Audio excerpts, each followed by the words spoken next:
Hey everyone, it's Jackie from Castle Connections Travel. Tonight's video is all about planning your Walt Disney World vacation. I try my best to divide all the planning into 4 portions. First thing before anything is you're going to book your Walt Disney World vacation and decide on which resort you're going to stay at. Once that's booked, you can start planning all the other details, and there's a lot of little details. My best advice is to take the time to learn and use all the tools that Disney offers. Time is money. You spend a lot of money on your vacation, so take the time to plan it out right, because if not, you're going to have a lot of wasted time, and which means a lot of wasted money. First thing is first, you're going to want to select a dining plan. There's 3 dining plans. The one that I suggest the most is the Disney dining plan. This includes a quick service meal, a table service meal, and 2 snack credits per night. If you don't have a dining plan, that's fine too, but if you have any table service restaurants that you want to see, you're definitely going to want to make reservations for those.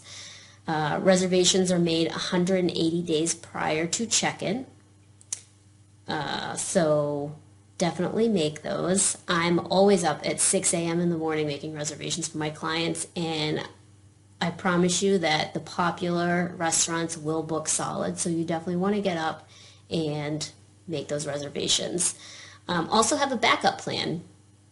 If you have something on your list that's a hard to get reservation, plan it for later in the week, because there's going to be more availability than the first night of your vacation, because everybody is booking from start to finish. So later in the week there should be more availability, hopefully. So definitely don't plan on Monday we're going to do this, Tuesday we're going to do this. You need to have a backup plan, and you need to be flexible in order to make it work. The next portion, I just call it all the odds and ends, this big bucket of convenience things that you should book, and other services at Walt Disney World, like the Bibbidi Bobbidi Boutique, which can be booked 180 days in advance, as well as the Harmony Barbershop, Pirates League, all their special tours can be booked 180 days out, I believe. Keys to the Kingdom tour, Behind the Scenes, tours like that. Some other services you might want to consider are strollers. Walt Disney World offers strollers, but they're hard. They're hard and they're not very comfortable. So if you have some small children, or if you just don't want the Disney World strollers, you can rent from a third-party vendor. So they have all sorts of strollers, and sometimes they end up being cheaper. And they will also deliver those strollers right to your resort. So it's really convenient. I'm going to do that this time. I'm using Orlando Stroller Company. They're going to bring a double stroller right to my resort, and I'm actually doing a resort swap, and they're going to pick it up at my second resort. So it's super convenient.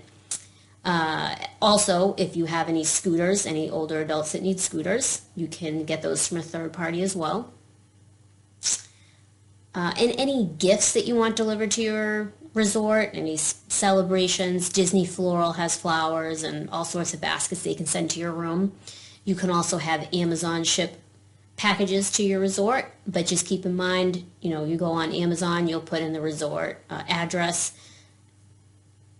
They will ship the packages to your resort, but Disney will charge you $5 per package, so just keep that in mind. Another service, the last and my favorite service, is grocery delivery service. You can call a third-party vendor as well, like Peapod or Instacart. I have used Garden Grocer, and they are great.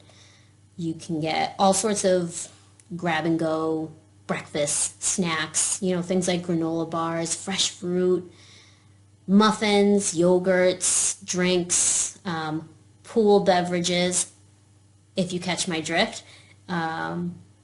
Anything like that. Just keep in mind that you have a mini fridge in your hotel room, so you definitely don't want to buy too many perishable items that can't fit in there.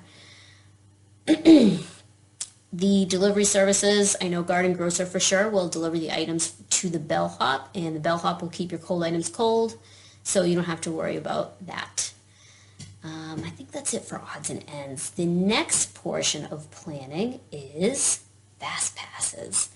Fast passes can be booked 60 days in advance, and you get 3 fast passes per day, but they all need to be at one park.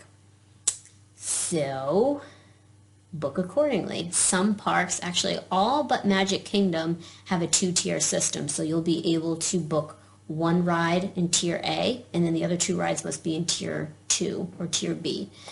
Disney does this because when they open new lands, for example, Animal Kingdom opened up Pandora, Avatar Land, they have 2 rides. So in order to make sure that not everyone is making fast passes for those 2 rides, they only allow you to make a fast pass for one of those. And then all the other rides fall under Tier B.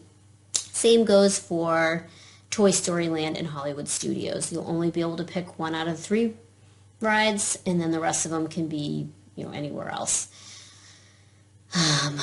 So that's a big to-do. Also, something you might want to keep in mind, take a look at your dining reservations.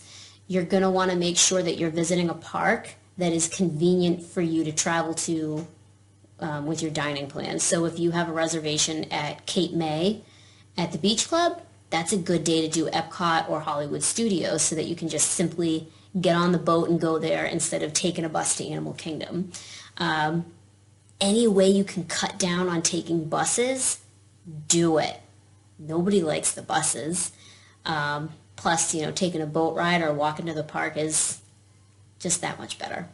So take that into consideration. If you're planning a vacation through me, I usually take those things into consideration, and I can, walk you through that to find the best plan for you and, cut down on any travel time. The last portion of planning your Disney vacation is simply just the check-in. You want to do that early check-in. The only thing that early check-in does is you're going to set up your credit card with your Magic Band, and you're going to set up a 4-digit PIN. So, a lot of people feel kind of weird putting their credit card down, but it's no different than putting a credit card down for your hotel room and making a room charge. This is actually even more secure because it's connected to your Magic Band, and you can only make purchases using your 4-digit PIN. If you have kids, you can put a different code in so they don't know the code, can't use it. You can do that as well. And last but not least, you'll be able to make some room preferences based on your resort. Some of them will let you make preferences. Some of them will say, would you like a high floor, one close to a elevator, and so forth. And then they will ask for your cell phone number. So once you put your cell phone number in, you get into Orlando, and then you get a text saying that your room is ready, and you can go straight to the room, and you can use your Magic Band to get in there. You don't even have to talk to anybody at the front desk. So yeah, in about 8 minutes, that's all the planning that goes into planning a Disney World vacation. It's a lot, but like I said, you're paying a lot of money. You're going to want to use the tools that Disney has for you to save time and essentially save money, because the less time you're sitting there waiting in line, the more time you're enjoying the parks. So if you have any questions, please reach out to me, or if you need a free quote, please reach out to me, and I'd be happy to help you. Have a good night.